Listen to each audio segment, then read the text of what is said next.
When I moved into my off-campus apartment during my sophomore year, I thought I had finally caught a break. After a semester of overpriced dorms and unpredictable roommates, I found this little 2-bedroom unit just 5 minutes from campus. The rent was low, the building looked decent enough, and it even had laundry in the basement, which, for a college student, felt like luxury. The only catch was that I had to share it with someone. The lease listing said her name was Mara. She had apparently been living there for about a year already, and the landlord said she was quiet and responsible. That sounded perfect to me. When I first met her, I thought she seemed nice in a shy, awkward kind of way. She was pale, with almost colorless blonde hair, and spoke in a soft, low voice that I had to lean in to hear. She didn't make much eye contact, but she smiled politely when I introduced myself and helped me carry my boxes up the stairs. Her room was on the opposite side of the apartment from mine, connected by a narrow hallway that ended in a small living room and a shared kitchen.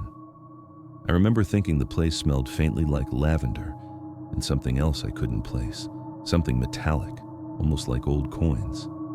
At first, everything felt normal. Mara mostly stayed in her room. I'd hear her moving around sometimes, humming faintly or opening and closing drawers late at night. I figured she was just a night owl. We weren't close, but we'd make small talk in the kitchen occasionally. She'd ask about my classes, and I'd ask about her job. She told me she worked at a local bookstore downtown, but she never mentioned which one. Whenever I asked, she'd just say, "It's small. You probably wouldn't know it." It was weird, but not alarming. The first strange thing happened about 2 weeks in. I came home from class one afternoon, dropped my bag, and went to my room, only to find the door slightly open. I never left it like that. My room had this habit of creaking loudly whenever the door moved, so I usually kept it closed tight to avoid the noise. I asked Mara later if she'd been in my room. She looked genuinely confused and shook her head. "No, of course not," she said. "I don't go in other people's rooms." Her tone was soft but firm, so I let it go. Maybe I had just forgotten to close it all the way. Then, small things started happening. My phone charger went missing one day, only to reappear neatly coiled on my desk the next morning. My jacket, which I'd hung on the back of my chair, would sometimes be lying folded at the foot of my bed. My window blinds, which I always kept tilted down, would be half open when I woke up.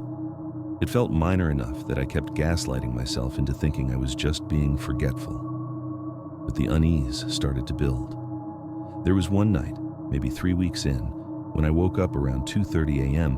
because I heard a faint sound in the hallway, like a soft scraping. Half asleep, I lay still, listening. It stopped. Then, just barely, I heard the slow turning of a doorknob. It was mine. The sound was so faint it almost blended with the hum of the heater. I held my breath. The knob turned once, then stopped. A few seconds passed. Then, quiet footsteps padded away down the hall. I stayed awake until sunrise, too afraid to move. In the morning, I tried to convince myself it was just the building settling or the pipes making noise, anything that made sense. But deep down, I knew what I'd heard. When I saw Mara in the kitchen that morning, she looked perfectly normal. She smiled softly and asked if I wanted coffee. Her eyes had faint dark circles underneath them, like she hadn't slept either. I tried to play it cool, but my hands were shaking slightly as I poured milk into my cup. I remember glancing at her and asking, half jokingly, "Hey, did you walk past my room last night? I thought I heard someone." She didn't react right away. She just stared at the counter for a few seconds before finally saying, "Oh, maybe. I thought I heard you moving around too. I just wanted to see if you were awake." That answer stuck in my head for days. Why would she need to check if I was awake? After that night, I started locking my door before bed. It gave me a small sense of security, though I knew if something was really wrong, it probably wouldn't do much. For about a week, nothing else happened. I told myself it was fine, normal. I even started studying at the apartment more often again, but the feeling that something was off never really went away. Then one night, I woke up again, this time to a new sound. It was faint but rhythmic, a soft metallic clicking coming from just outside my door. I sat up slowly, heart pounding, and stared at the doorknob. It was turning, just slightly, back and forth. Then it stopped. A few seconds later, the sound of metal scraping against metal. It took me a moment to realize what it was. The sound of a key being inserted. The sound of that key sliding into the lock froze me. I remember gripping my blanket so hard my hands went numb. The metallic scrape was so soft, so careful, like whoever was on the other side didn't want to be caught. Then came a faint click. My heart stopped, but the door didn't open. I didn't move. I didn't even breathe. After a few seconds, I heard the lightest footsteps fade away down the hall, followed by the soft squeak of the bathroom door closing. For a while, I just sat there, staring at my door. My brain felt foggy, half convinced I'd dreamed it. But the sound of that key, that slow, careful click, was too distinct to be my imagination. The next morning, when I got up, Mara's door was closed. The bathroom smelled like bleach. I knocked gently, pretending to be casual, and asked if she'd cleaned. She opened the door halfway, her hair still damp. "Oh," she said with that soft voice. "Yeah, I couldn't sleep, so I cleaned a bit." She smiled, but it didn't reach her eyes. The weird thing was, she didn't even own cleaning supplies. I'd never seen her buy them. That day I left early for class and stayed on campus until dark. When I came home, the apartment was quiet. Mara's door was closed again. The only light came from the hallway lamp, which flickered every few seconds, casting that ugly yellow glow across the walls. Before I went to bed, I pushed my desk chair under the door handle. I know it sounds paranoid, but I couldn't shake the feeling that my lock wasn't enough anymore. That night, I woke up again around 3 a.m. The sound wasn't the doorknob this time. It was whispering. Faint, just outside my door. Two voices, low and overlapping. I could only make out fragments. "Did you? Not supposed to. Don't let her know." I couldn't tell if it was real or if I was dreaming. But then something brushed against my door, a soft, quick tap like fingernails. I wanted to scream, but instead I grabbed my phone and started recording. The whispering stopped immediately. After a few seconds, I heard footsteps again, slow and deliberate, moving away. When I listened to the recording the next morning, there was nothing, just faint static and the hum of the heater. No voices, no tapping. I started carrying my keys in my pocket even when I was home. I kept the chain lock on the front door, double-checked the windows, and even considered buying one of those cheap door alarms online. I finally told my friend Claire from class about what was going on. She laughed at first, but when she saw how serious I was, her expression changed. "You need to talk to your landlord," she said. "If your roommate has a copy of your key, that's not okay." So I did. I called him the next day, pretending I'd lost mine. I asked if he could change the lock for me. He sighed, said he'd be by the next morning with a new set of keys. That night, I didn't sleep. I stayed awake reading in bed, the light on, the chair still under the door handle. Nothing happened. I thought maybe it was over. But when I left for class the next morning, I noticed something that made my stomach turn. My bedroom door frame, right next to the lock, had tiny scratches around it, like someone had been picking at it with a metal object. I called the landlord again and told him to hurry. He came that afternoon, swapped the lock, and gave me 2 fresh keys. I felt a wave of relief, almost embarrassed for how paranoid I'd been. That night, for the first time in weeks, I actually fell asleep before midnight. But around 4 a.m., I woke up again. The air in the room felt heavy, colder than usual. I turned my head and saw something that made my blood run cold. The chair that had been wedged under my doorknob was now sitting on the other side of the room. There's no way it could have moved on its own. I jumped out of bed, flicked on the light, and grabbed my phone. The door was still locked, but the key was gone from my nightstand. I searched the floor, under the bed, everywhere. Nothing. Then I noticed the window blinds. They were tilted open just slightly, enough that I could see a sliver of the outside stairwell. For a split second, I swore I saw a pale figure standing there, someone looking up toward my window. I blinked, and it was gone. By morning, I convinced myself it must have been a shadow, maybe from a passing car. I was exhausted, shaky, and running on almost no sleep. When I saw Mara in the kitchen later that morning, she looked exactly the same as always, calm, quiet, polite. She asked if I'd slept better. There was something in her tone that made my skin crawl. I said yes, lied through my teeth, and started planning to move out. That night, though, everything changed. Around 11 p.m., I heard her door open and close again, but instead of footsteps toward the kitchen or bathroom, they came toward my door. I sat up instantly, holding my breath. Then came a soft tap on the other side, and Mara's whisper, "Jenna, are you awake?"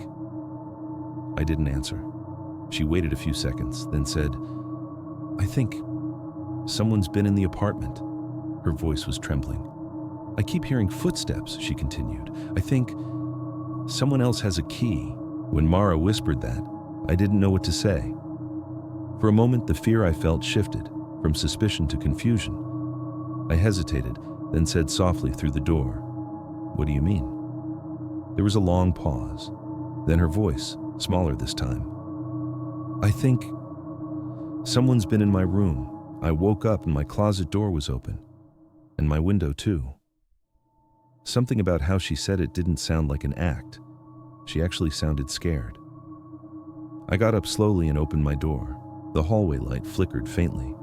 Mara stood there barefoot, wearing an oversized t-shirt and holding a phone in her hand like she was ready to call someone. Her eyes darted around nervously. "Can you come see?" she asked. I didn't want to, but I followed her. Her room was darker than I'd ever seen it. Curtains drawn tight, a faint smell of damp wood and something sweet, like old perfume. Her bed was messy, covers twisted, and the closet door was open, just like she said. But what caught my eye were the scratches on the inside of her doorframe, long, thin lines etched deep into the wood, almost identical to the ones I'd found on mine. I asked if she'd done that. She shook her head, clutching her phone tighter. "I think someone's been getting in when we're asleep," she whispered. The way she said we sent a chill down my spine. I wanted to leave right then and there, but she insisted we check the windows. Both were locked from the inside. The only way in was the front door. "Do you have your keys?" I asked. She nodded. "Both of them." She held them up. We went to the front door, and that's when I noticed something off. The chain lock, the one I always left latched, was unhooked. I knew I hadn't touched it. Mara stared at it, then whispered, "You said you changed the locks, right?" I nodded slowly. She went quiet for a few seconds, then looked at me with this strange expression, half fear, half curiosity. "Then how did someone get in?" We didn't sleep that night. We sat in the living room with the lights on, both of us too scared to move. Around 4 a.m., Mara finally dozed off on the couch, her head resting against her arm. I tried to stay awake, scrolling through my phone just to distract myself. That's when I heard something faint, a soft thump, coming from the hallway. I looked up. Her bedroom door had swung open on its own. I froze. The air in the hallway felt colder, like someone had opened a window, but I could see clearly both were shut. I whispered her name, but she didn't stir. So, against every instinct I had, I walked slowly toward her room. It was empty, completely still. I turned back toward the living room, and that's when I saw it. The chair I had moved the night before, the one that had somehow ended up on the wrong side of my door, was now sitting in the middle of Mara's room, facing her bed. I stepped back instinctively, heart pounding. That's when I noticed something on the seat, a small brass key. I didn't touch it, I just stared. Mara's voice startled me. "What are you doing?" she asked from behind me. When I turned, she was standing there in the doorway, wide awake, eyes fixed on the chair. Her expression changed from confusion to horror. She whispered, "That's my chair." She ran past me and picked up the key. Her hands were shaking. "This isn't mine," she said. "I've never seen this before." Before I could answer, there was a sharp knock at the front door. Both of us jumped. It was 4:17 a.m. Mara looked at me like she wanted me to answer it, but I shook my head. Whoever it was knocked again, slower this time, but louder. "Who's there?" I called out, my voice cracking. No answer. We just stood there staring at the door. The knocking stopped after a few seconds, but when I looked through the peephole, all I saw was the hallway, completely empty. We didn't sleep for the rest of the night. When morning came, the landlord showed up to check the locks again. I told him everything, about the noises, the scratches, the key. He looked at us both, frowning. Then he said something that still chills me to this day. "I only gave one key to each tenant," he said, "and I haven't changed this lock in over a year." Mara and I looked at each other confused. "But I asked you to replace it last week," I said. He frowned deeper. "No, you didn't. You said you'd call back about scheduling, but I never heard from you after that." I felt sick. "Then who came here?" He just stared. "No one from my staff." I didn't know what to say. By the next day, Mara was gone, completely. When I got back from class, her door was open, and everything inside, her clothes, her bedsheets, even her toothbrush, was missing. The only thing left was the chair, sitting in the middle of the room again, facing the window. I moved out that weekend. But here's the part I can't explain, the part that makes me question if any of it was just human. 2 weeks later, I got a call from the landlord asking if I'd picked up my mail from the old apartment. I told him no, and he said he'd forward it. When the envelope arrived, it was a plain manila one, no return address. Inside was a single brass key, identical to the one I'd seen on the chair. There was a small tag attached to it, handwritten in thin, messy letters. It said, "You were right to lock the door, but the lock wasn't for me." This happened in 2019 when I was living in Chicago for my first year of grad school. I was broke, stressed, and desperate to find a place I could actually afford, which meant I was scraping the bottom of Craigslist. Most of the listings were sketchy, shared rooms, random basements, places that looked one bad week away from being condemned. Then I found this one apartment, 2 bedrooms, fully furnished, cheap rent, and a roommate already in place. The guy's name was Paul. He was in his late 20s, worked nights at some warehouse, and said he just wanted a quiet, easy roommate who paid rent on time. His messages were short, polite, almost too normal for Craigslist. When I went to see the place, I'll admit, it wasn't bad. A little dated, kind of dim, but it was clean. There were heavy curtains on the windows, a weird smell like coffee and old carpet, but nothing alarming. Paul greeted me at the door. He was average-looking, kind of pale, with dark hair and a quiet voice. He smiled and shook my hand but didn't make much eye contact. Said he was happy to have someone reliable. I moved in that weekend. At first, everything seemed fine. Paul kept to himself. He worked late, so most nights I had the place to myself. He'd usually come home around 3 or 4 a.m., move quietly through the kitchen, and go straight to his room. We barely talked, but he wasn't rude or anything, just distant. A few weeks in, I started noticing little odd things, the kind that feel minor at first until they start piling up. One night, I woke up around 1 a.m. to this faint humming sound. I thought it was the fridge, but when I got up, it seemed louder in the bathroom. I put my ear near the vent above the shower, and yeah, it was definitely coming from there. It wasn't the sound of air. It was more electrical, like a soft buzz or a low whirring. I shrugged it off. Maybe the building's ventilation system was old. A few days later, I noticed a small red light on the smoke detector in the living room. It blinked irregularly, not like a normal fire alarm. I even took a chair, climbed up, and checked the brand. It looked fine, so I assumed it was just a different model. Then came the night that changed everything. I had a bad migraine and took a shower around 10 p.m. The hum was there again, louder this time. As I looked up toward the vent, I noticed something, a glint, something reflective behind the slats. I stood on the edge of the tub to get a closer look. That's when I saw it, a tiny black lens tucked behind the metal grating. At first, I didn't believe what I was seeing. I blinked, leaned closer, even pulled out my phone flashlight. But the more I looked, the clearer it became. A small camera, a real one. My chest went cold. I backed away slowly, got dressed as fast as I could, and sat on my bed for a long time trying to think. I told myself maybe it was a building security thing, some bizarre maintenance setup, but deep down, I knew better. I thought about confronting Paul right away, but something in me hesitated. I needed to know more first. The next morning, when he left for work, I went into the bathroom again and took the vent cover off. It was easy, just 2 screws. Behind it was a tiny wireless camera, no bigger than a thumb drive, with a faint blinking blue light. There was also a thin black wire snaking up into the wall. I followed it as far as I could, but it disappeared behind the drywall. My hands were shaking as I put the vent cover back and took pictures. When Paul got home that night, I acted normal. I sat on the couch pretending to watch TV. He walked past me quietly, gave a small nod, and went to his room. But as he passed, I noticed something. His shirt pocket had a small black remote, one of those tiny fob-style ones with a red button on top. The same kind you'd use to control a wireless device. That's when I knew for sure. I didn't sleep that night. I kept hearing faint movements in the hallway, soft creaks, floorboards groaning like someone shifting their weight. Once I heard the sound of my door handle rattling. In the morning, I checked the vent again. The blue light was gone. He'd turned it off. I started to panic.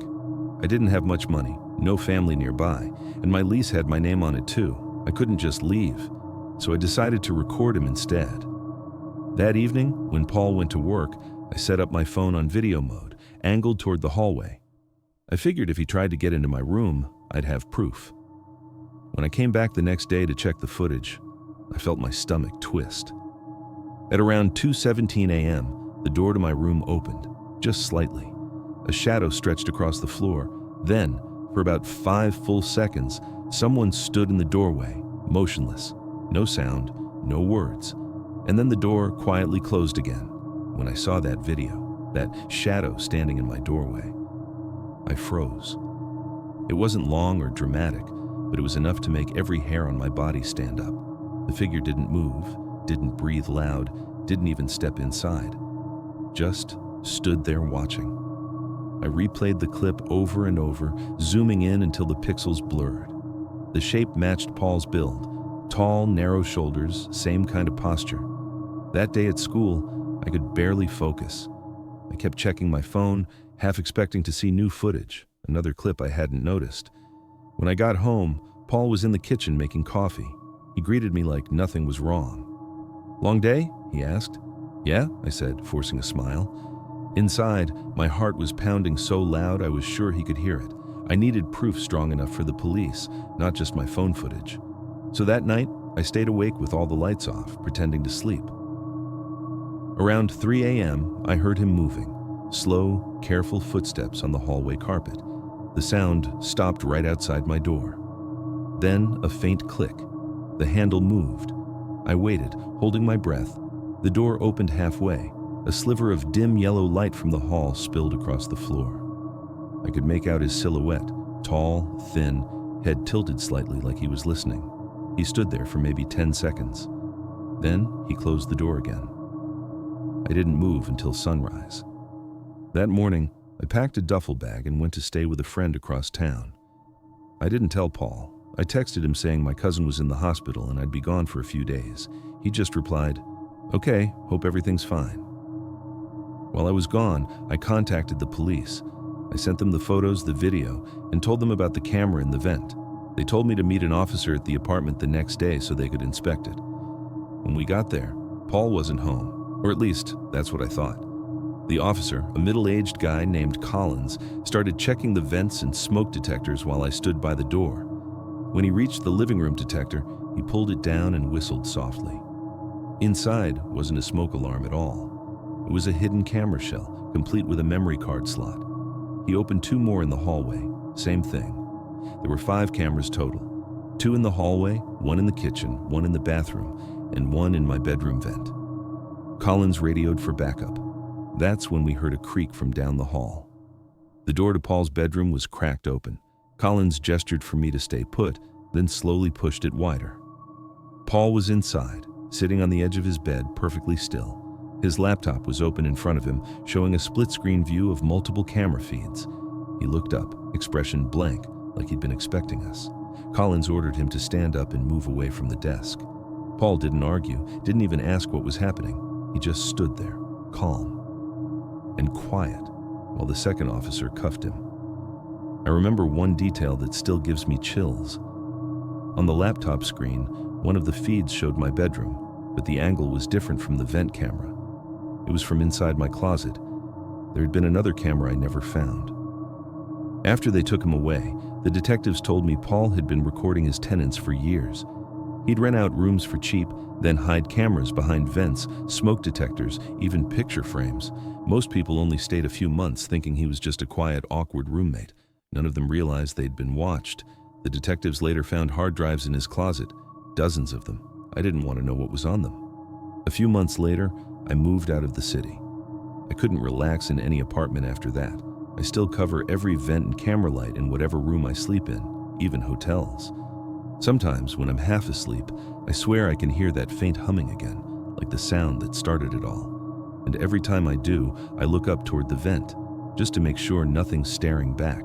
This happened back in 2017. I had just started a new job in a different state, and moving out on my own was, well, it was both exciting and stressful. I found a 2-bedroom apartment online. Cheap rent, reasonable location, everything seemed fine.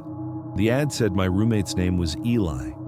He claimed he traveled a lot for work, so I'd barely see him. That sounded perfect. I'd never really been a social roommate anyway, just someone who wanted a quiet place to sleep and study. When I moved in, the place seemed normal. The apartment was small, cozy, and lived in. Eli's room had stacks of books, some old luggage, and a mattress pushed against the wall. I didn't think anything of it. Most roommates leave things behind. For months, everything seemed fine. I'd hear movement now and then, the creak of floorboards, doors opening and closing, the occasional sound of the shower. But I thought nothing of it. Maybe he'd just come home late. Sometimes I'd hear a low hum, maybe music, but it was always faint. The first thing that struck me as odd happened about 6 weeks in. I noticed some of his things were moved, not drastically, but subtle differences. A book on the nightstand would be in a different spot. The window blinds were tilted differently. The kind of little thing you think you're imagining, but after a while, the pattern became noticeable. One night, I came home from work later than usual, around 11:30 p.m. I noticed his bedroom door was slightly ajar. Normally, it was closed. I peeked inside, but the room looked exactly the same as usual. Piles of books, suitcase, mattress. Nothing seemed out of place, I thought. Maybe he's just home. I didn't say anything, didn't want to wake him if he was asleep. Then, things started to feel off. A few weeks later, I came home and noticed a strange smell in the apartment. It was faint but unmistakable, like something had been rotting and cleaned up halfway. I walked past Eli's room, and the odor seemed strongest there.